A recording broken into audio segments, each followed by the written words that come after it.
আসসালামু আলাইকুম। ICT miss Sonia পিঞ্চি সবাইকে স্বাগত জানাচ্ছি।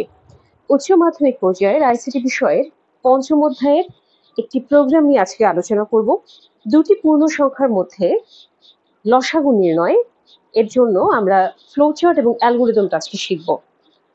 দুটি পূর্ণ সংখ্যার মধ্যে লসাগু নির্ণয়ের জন্য ফ্লোচার্ট আমি অলরেডি বোর্ডে লিখেছি। যদি আমরা একটু খেয়াল করি এখানে প্রথমে আমরা ইনপুট নেব দুইটা মান এল এবং এস কে, যেখানে এল গ্রেটার দ্যান এস হবে, অর্থাৎ এল এর মানটা হবে এস এর থেকে একটু বড়। এল ফর এখানে লার্জ, এস ফর স্মল, সেটা শর্ট ফর্ম আমরা ব্যবহার করেছি এল এবং এস হিসেবে। এরপরে লেটস সে এখানে আমরা আমি যে ম্যাথটা করিয়েছিলাম, সি প্রোগ্রামটা করিয়েছি, সেটার আদলেই যদি আমি আসলে এখানে দেখাই ফ্লো চার্টটা, আমি দুটি পূর্ণ সংখ্যার মধ্যে লসাগু নির্ণয়ের সি প্রোগ্রামটি কমেন্ট সেকশনে দিয়ে রাখবো, আপনাদের প্রয়োজনগুলো দেখে নেবেন। আমরা এখানে এল এবং এস এর মানটা ধরে নিলাম, এল ইকুয়াল টু 6 এবং এস ইকুয়াল টু 5। এবার আমরা কি করছি, এর পরের স্টেপে যাচ্ছি, এ ইকুয়াল টু এল এবং বি ইকুয়াল টু এস। এল এর যে মানটা আমরা ইনপুট নিয়েছি ইউজারের কাছ থেকে, সেই মানটাকে এর মধ্যে স্টোর করব। মানে এর মান হবে এল এর মান এবং বি এর মান হবে এস এর মান। ঠিক আছে, এল এর মানটা হবে এ এর মান, এল এর মান 6, তাই এর মান 6, এবং এস এর মান হবে বি এর মান, এস এর মান 5, মানে বি এর মান 5। ওকে, এবার আমরা একটা কন্ডিশন চেক করব, এল পার্সেন্টেজ ইজ নট ইকুয়াল 0, শর্তটা সত্য কিনা। এল এর মান হচ্ছে 6, আমি এখানে এল পার্সেন্টেজ শর্তটাই লিখি, এল পার্সেন্টেজ ইজ নট ইকুয়াল 0, এটা আমাকে চেক দিতে হবে। এল এর মান 6, এস এর মান 5, এটা করলে কি হয় আমরা একটু দেখি।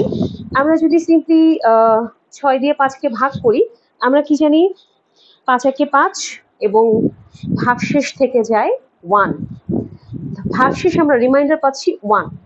তার মানে শর্তটা সত্য বলা যায়। কেন? এখানে শর্তে বলেছে যে 6 মডিউলার অপারেটর 5, অর্থাৎ 6কে 5 দিয়ে যদি ভাগ করি, ভাগশেষ শূন্যের সমান হতে পারবে না, শূন্য ব্যতীত অন্য যে কোনো কিছু হতে হবে, এবং শূন্য ব্যতীত এখানে আমার 1 চলে এসেছে, তাই আমরা বলতে পারি শর্তটা সত্য। শর্ত সত্য হওয়ার সুবাদে আমরা ভেতরে প্রবেশ করব, ইয়েস, এবং এখানে 3টি লাইনের কাজ আছে। এই লাইনটিটার কাজ আমরা করব। লাইনটিটার কাজ কি? প্রথম কাজ হচ্ছে আর এর মান হবে এল পার্সেন্টেজ এস এর মান। একটু আগে আমরা 6 পার্সেন্টেজ 5 করলাম এবং আমরা 1 পেয়েছিলাম ভাগশেষ। এল এর মান হবে এস এর মান, এস এর মান ছিল 5, যেটা হয়ে যাবে এখন এল এর নতুন মান, এবং এস এর মান হবে আর এর মান, আর এর যে মান ছিল, আর এর যে মান হয়েছে নতুন করে, সেই মানটাই হবে এস এর মান, এস এর নতুন মান। এই যে আমরা নতুন ভ্যালু পেলাম, এই কারণে, ও আচ্ছা আমি এটা দিতে ভুলে গিয়েছিলাম, এখানে একটা লুপ হবে। সো এই যে আমরা কাজটা করলাম, এটা করে এখন আমি আবার শর্তটা চেক দিব। কেন শর্তটা আবার চেক দিব? শর্তটা একবার চেক দিয়েছি, চেক দিব কারণ নতুন করে আমি এল এর মান পেয়েছি, নতুন করে আমি এস এর মান পেয়েছি। এবার আমরা দেখব এই নতুন মানের জন্য শর্তের কি হয়। ঠিক আছে, তো আমরা যদি শর্তটা আবার নতুন করে চেক দিই, এল পার্সেন্টেজ এস নট ইকুয়াল 0, আমরা এখানে এল এর মান এবং এস এর মান নতুন যেটা পেয়েছি সেটা বসাবো। এল এর মান পেয়েছি 5, এস এর মান পেয়েছি 1। তাহলে আমরা 5কে ভাগ করি, 5 একে 5 এবং ভাগশেষ 0, ভাগশেষ কিন্তু আমার চলে এসেছে 0। তার মানে এই শর্তটা কিন্তু আর সত্য হলো না। কেন? এখানে বলেছে 5% 1 নট ইকুয়াল 0, অর্থাৎ 0 সমান হতে পারবে না, কিন্তু অলরেডি আমার 0 চলে এসেছে। যেহেতু 0 চলে এসেছে, তাহলে আমরা বলতে পারি আমার শর্তটি সত্য নয়, এবং শর্ত সত্য না হওয়ার কারণে ও আর ইএস এর কারণে ভেতরে প্রবেশই করবে না, এবং এটাতে ভেতরে প্রবেশ না করার কারণে ও নোতে যাবে। নোতে গিয়ে এই দুইটা কাজ করবে, এখানে LCM equal to A into B divided by S, এই ক্যালকুলেশনটা করবে। এখন এলএস এর কাজ নাই, আমরা এ বি তে চলে গেলাম। LCM equal to A into B divided by S বলেছে। এর মান 6, বি এর মান 5, এস এর মান 1, তাহলে 5 6 30 ডিভাইডেড বাই 1 মানে 30। আলটিমেটলি তাহলে আমরা এলসিএম এর মান পেলাম 30, তাহলে প্রিন্ট এলসিএম মানে এলসিএম এর মান 30 প্রিন্ট করবে। সো আমরা পেলাম ফাইনালি রেজাল্ট আসলো আমার 30। তাহলে আমরা এভাবে লসাগু নির্ণয় করতে পারি। আমরা লসাগু নির্ণয় ফ্লোচার্টটা দেখলাম, এবার আমরা অ্যালগরিদমটা দেখব। অ্যালগরিদমটার জন্য আমরা প্রথমে ধাপগুলো একটু লিখে নিব, তাহলে আমাদের অ্যালগরিদমটা খুব ইজি ভাবে আমরা বলতে পারবো।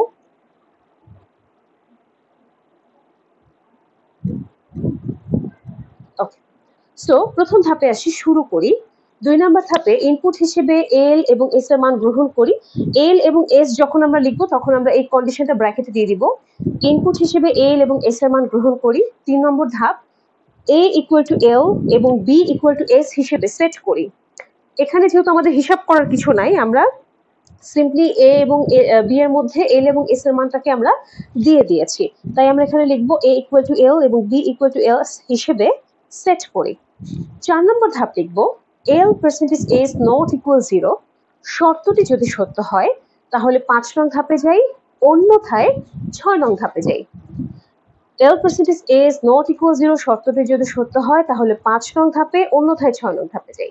এবার 5 নম্বর ধাপ লিখবো R equal to L percentage S comma L equal to S এবং এস ইকুয়াল টু আর হিসাব করে 4 নং ধাপে যাই। যেহেতু এখানে ঘুরবে তাই এই লুপটাকে আমার অবশ্যই মেনশন করতে হবে।